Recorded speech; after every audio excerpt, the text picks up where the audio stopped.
fanaanadii tagtay qurbaha ee ay qabsatay dhibtu kolkii loo diiday inay shaqaysato sababtuna waa sharcigii ay seetay oo ku noqday laf dhuun gashay. magaceedu waa Faadumo Cabdulaahi Kaahin Maandeeq oo dhalatay sanadkii 1945 waxay ka tirsanaan jirtay hoboladii Waaberi.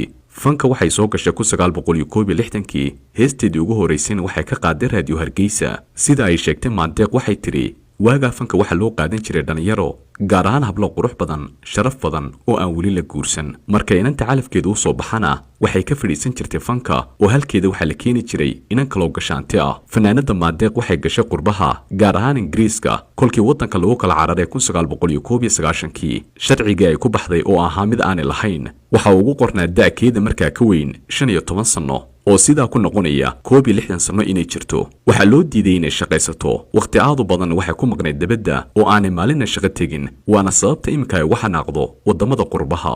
fanaanadu maanta waxay jirtaa 80 sano waxayna tiri qurbaha xataa waxaan ka waayay qof magacayga igu yeedha. dhalinyaradana waxay kula talisay inay dhulkooda aaminaan. سنقدم لكم فنانة من كبار الفنانات الصوماليات اشتهرت في القديمة تغني من التراث الصومالي العريق. هذه الفنانة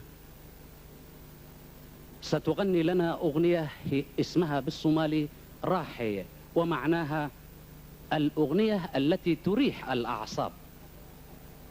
الفنانة الكبيرة فاطمة عبد الله مانديق.